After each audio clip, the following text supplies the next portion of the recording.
Swear to God. From a massive parts inventory to The horror film's so real, the FBI investigated it. Dun dun dun. This came out 2 months ago. Let's read a short summary while the ads are going. In the early 1990s, Charlie Sheen had seen a Japanese horror film so disturbingly realistic that he immediately reported it to the FBI. And he wasn't the only one. Authorities in Sweden, Great Britain, and Japan also launched investigations, all asking the same question. Was Guinea Pig 2, Flower of Flesh and Blood, a real snuff film, or a masterpiece, or a masterclass in gore filmmaking? Charlie Sheen, for real? Man, I can't fuck with you. You be calling cops on a movie? Yeah, I can't fuck with you. The fuck?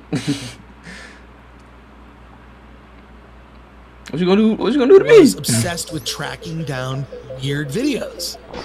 You know, in the 80s, I was obsessed with tracking down weird videos. Just weird videos and weird films we had seen. And one of the films that came to me was a movie called Guinea Pig. And I promptly made a copy of it. And the FBI said, you need to hand over the original tape. That is Chris Gore, and the tape he's talking about contained a copy of a Japanese horror film from 1985. Back then, as the founder of the infamous Film Threat magazine, he was always on the lookout for the most obscure movies he could possibly find. And the way to do that was to tap into the somewhat underground world of VHS tape trading. We were trading tapes with so many people, and then the thing was they would send me their weird tapes. That's how we did all of this. Those tapes would often contain unauthorized copies of movies from all around the world that were either extremely difficult to find or straight up banned in some countries. The kind of stuff you couldn't just find in your local Blockbuster. And while the majority of the movies were just strange or bizarre, one of them felt different. Okay. How different? There was so no different. music, Nigga no had to more call than the a cops. basic title graphic, and not even the standard practice of opening credits. It almost felt like someone's private home video of a man I was just thinking about that, strangers watching in front this. of a train station in Tokyo, until he eventually sees a young lady and proceeds to stalk her, slowly driving his car behind her, and as soon as they get far away from the busy streets of the city, he chases her down and abducts her. The rest of the movie takes place in some creepy makeshift slaughterhouse, and since I cannot possibly show you what happens next, instead, I'll give you some context with, let's just say, dramatic reenactment.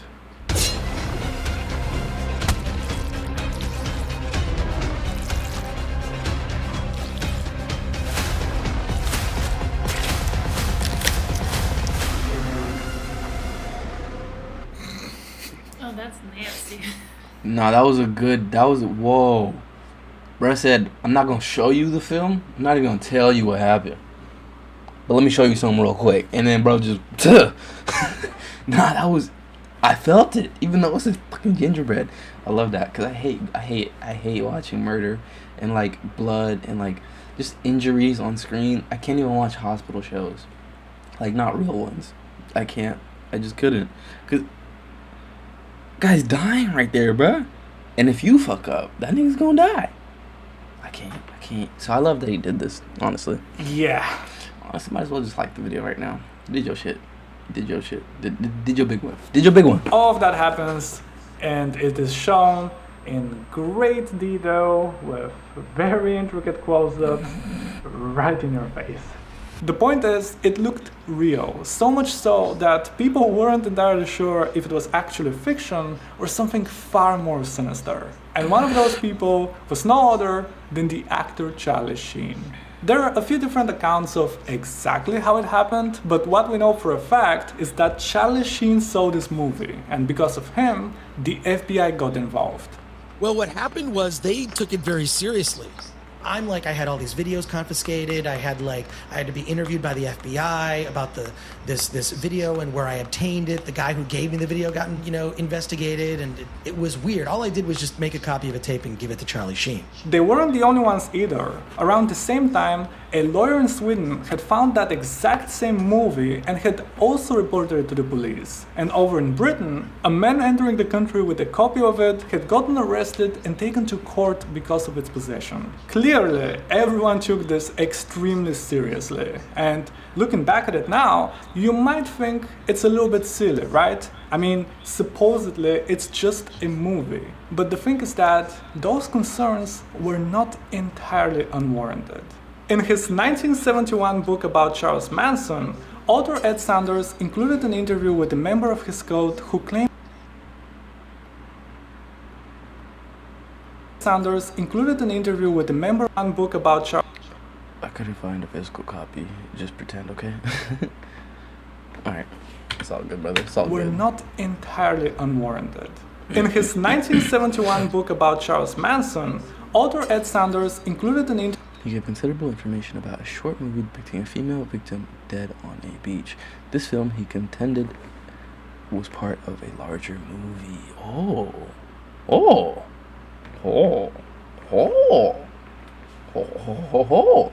But honestly, speaking about movies that are hard to find and get your hands on, I recently just heard about Marlon Wayans and how they made a movie that never got released about how a comedian wanted to get successful. He met up with this bigger comedian. The bigger comedian took him under his wing, but then the bigger comedian ended up feeling jealousy, and the bigger comedian diminished the smaller comedian's career over time, and it eventually took a mental toll on the smaller comedian, and he ended up on stage. So yeah, I really want to watch that movie. Apparently it's got some hitters in it. Interview with a member of his cult who claimed that they had once videotaped a murder they've committed. It is one of the first uses of the term snuff film, or basically a movie. I only know about one snuff movie. Which snuff movie do you know about? I just know a young chick, maybe about 27, short hair, yeah, and chopped her head off. That was, man, I just read that as if I'm the one who said it. That's crazy. I'm like that. I should be an actor. Shows real violence. And while no such video involving Charles Manson had ever been found, the urban legends began to spread. With consumer cameras becoming more widely available back in the 70s, people began to speculate that the possibility of someone capturing the real stuff was constantly increasing. And in 1976, after reading an article about it, a marketing-savvy film producer took advantage. He filmed a completely new ending to an unreleased, low-budget movie he had the rights to, and in order to promote it, he hired fake protesters to demonstrate against it in theaters, and even reported it to the police himself. As soon as they saw it, people could easily tell it wasn't real. But it did make a profit, and more importantly, it brought the idea of snuff into the mainstream. Now, that one was clearly a hoax, but many of the other films that followed continued to push the limits and blur the lines. In 1978, a pseudo-documentary called Faces of Death had featured a bunch of different ways to die. And while the majority of those were achieved with practical effects and makeup, there were some real ones too, that the filmmakers had taken from news archives and old war footage. Although it got banned in a number of countries and heavily censored, it grossed over $35 million, and in some cases, it showed people real death on the big screen. The end of the beginning, or the beginning of the end? I'll leave that decision to you. Real gore and extreme graphic images were becoming a big debate in society, but the ethics of it were not necessarily the main concern for the authorities. For them, it was crucial to know about how that footage was obtained. Because going back to Guinea Pig, the movie that Charlie Sheen had reported, it didn't just show a natural disaster or unfortunate accident, but a very premeditated and vicious crime. Charlie was so shocked upon watching this film. He was so taken aback, he thought he had witnessed an actual murder. More boxes, more options. Grainger has over 1,700 box types in stock, and By the time the FBI got involved, they quickly found out that the authorities in Japan had also investigated, because a few years after its release, it got connected to a murder case that had completely shaken the country. In the late 80s, a 27-year-old man had taken the lives of 4 young girls in Tokyo in a way that I don't even want to describe. The police had found almost 6,000 videotapes in his room, and among the many slasher and snuff films was Guinea Pig. Because of how brutal his crimes were, there was a huge public outrage, and many blamed this kind of movies for encouraging and inspiring him, and as a result, the movie was taken off the shelves. So with all the controversy surrounding it and multiple investigations from all around the world, the main question remains. What did bro just say? What did bro just say? So with all the controversy surrounding it and multiple investigations from... Hey. I'm gonna just assume English is not his first language. But bro just said mutable. Yeah, I'm not gonna be that guy that's like, didn't you mean? Nah, let's just move on. All around the world, the main question remains. Was it snuff or fiction? All this hellish, unhealthy, violent activity, our kids are seeing this and thinking it's normal. To find the answer, we need to go back to 1985. Around that time in Japan, the straight-to-video market had experienced a rapid growth. As a result of the increased popularity of VHS tapes that people could just buy directly, smaller filmmakers were able to produce low-budget movies with almost no censorship and significantly less restrictions compared to theatrical releases. That allowed directors to push the boundaries a lot, and considering that horror as a genre was already huge in Japan, they certainly did. So, inspired by all this, a young producer would set on to create something that would push the envelope even further. And just like that, the Guinea Pig series was born. The first one, Devil's Experiment, he directed himself, and a text in the beginning claimed that it is a real found footage. There were no credits, no title, and nothing that would break the illusion. All that was shown was basically someone being tortured for 40 minutes straight, and the whole shtick about it being authentic worked. The movie did really well on the VHS rental market, so naturally, it was time for part 2, the one that Charlie Sheen had seen, Flower of Flesh and Blood. For this one, however, he got the help of the prominent manga artist Hideshi Hino.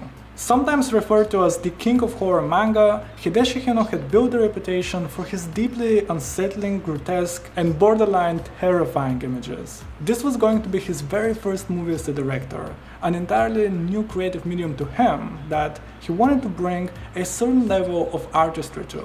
He wanted to elevate it, so instead of it just being straight up gore, he incorporated a tiny bit of narrative. Something that might have gotten lost in translation, because in the very beginning, he lays out the premise that a crazy fan of his horror manga had gotten inspired from it and committed this heinous crime, and had sent him a package with photos, videos, and a letter describing it in great detail. But it was so graphic that he couldn't show it to us, so instead, what we're seeing...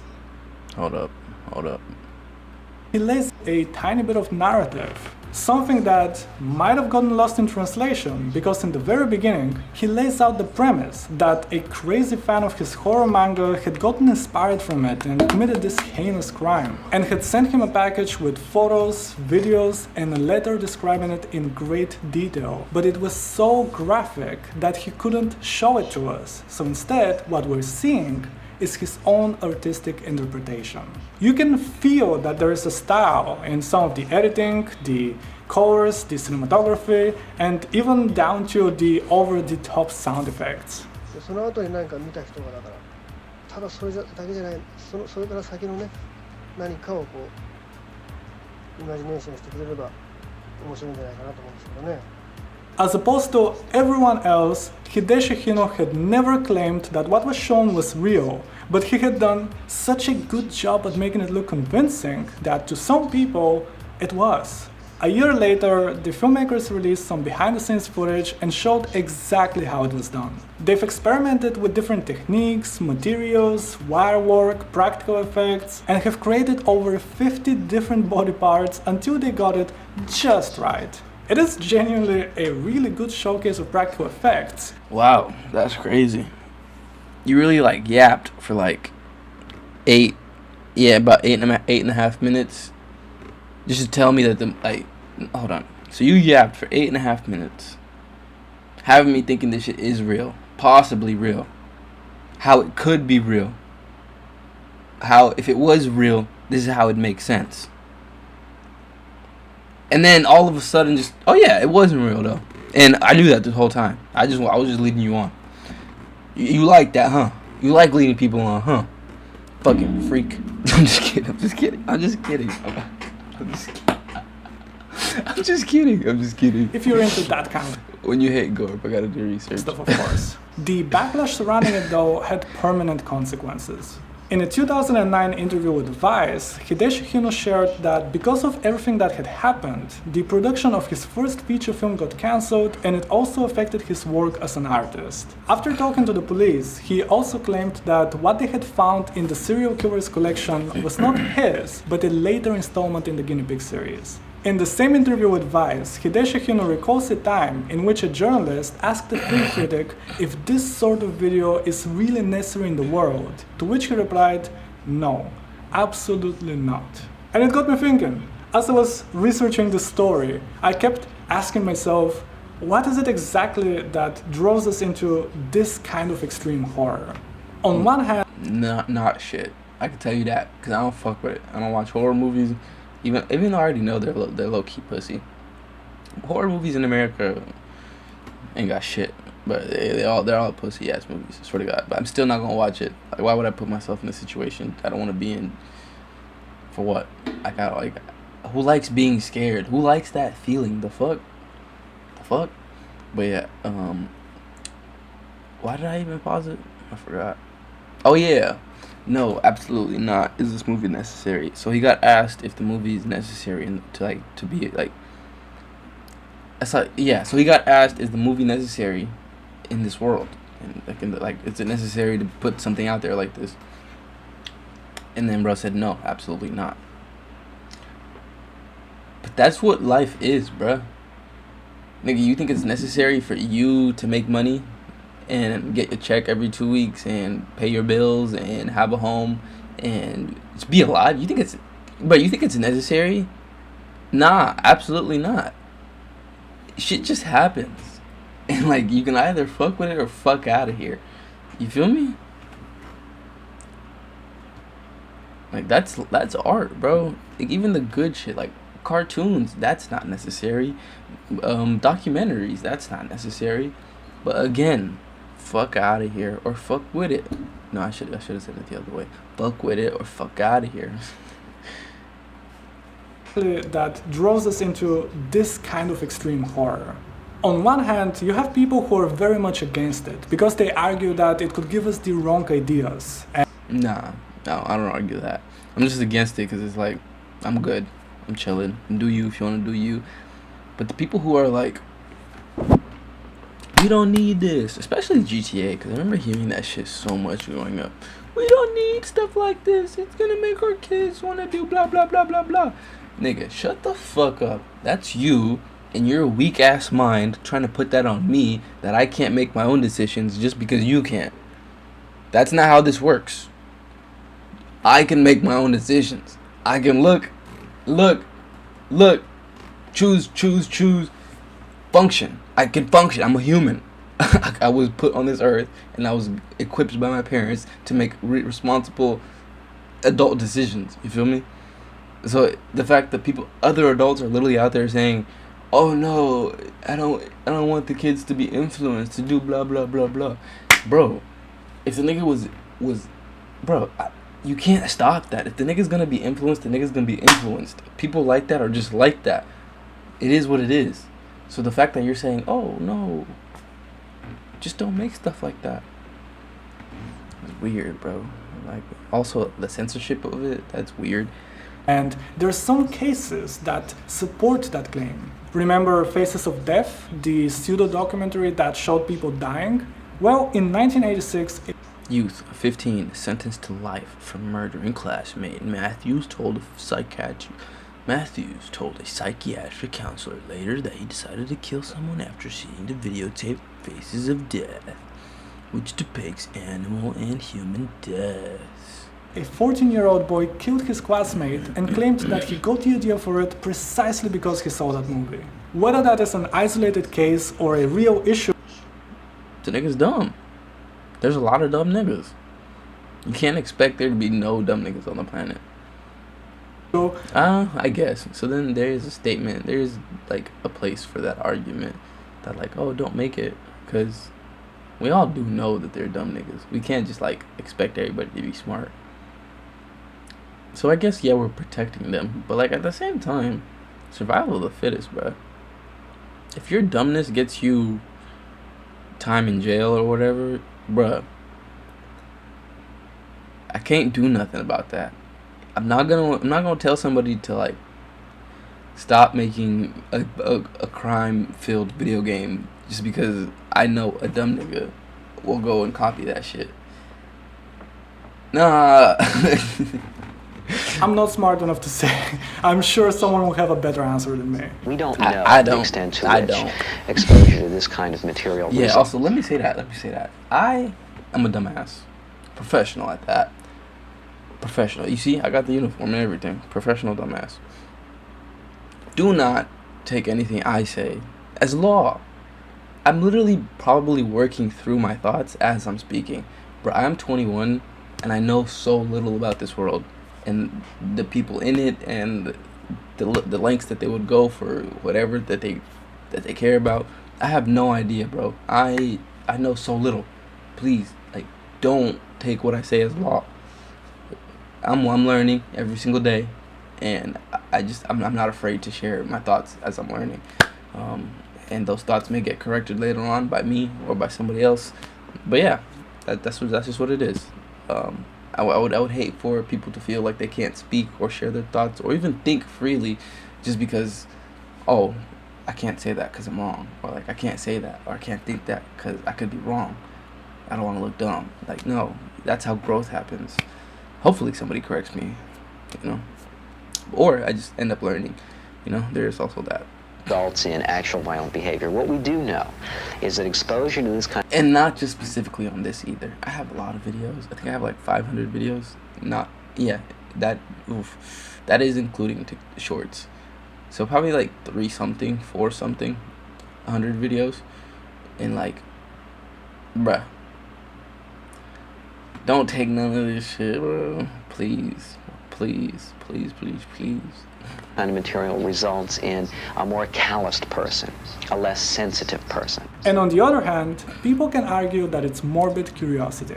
They know it's entertainment, they know it's special effects, they get together, they have little parties, they watch these movies, they have a good time. I don't think they're really seeing the undercurrents that a lot of paranoid parents are seeing. If the world be a better place because there weren't horror films, so there weren't explicit stalk and slash films, and the world would be at peace, well then burn all the negatives of every horror film ever made, if that's going to be kind of a guarantee, but it isn't. It is us facing our own mortality, and to bring it full circle, here's a quote from Film Thread, the magazine from the beginning that sort of started this whole story, which says that it somehow makes us... Snuff films are more myth than anything else. Though real deaths have been caught on film, they did not, however, occur in the guinea pig series or Snuff. That's wishful thinking, which is also the reason why the mostly fictional Faces of Death is still a big renter. People want to see our mortality captured on film. It somehow makes us feel more alive. White people shit. Some people will say that's sick, but it's no sicker than rubbernecking an auto wreck or watching cops. This whole sentence was the most white people shit I've ever heard, bruh. What the fuck? We are voyeurs. We like disasters. We like death. We like feeling alive, and we like to feel like we're cheating death by watching. Nigga, if you don't get the fuck out of here. Get the fuck out of here. Like, I like life. I like life. I like life.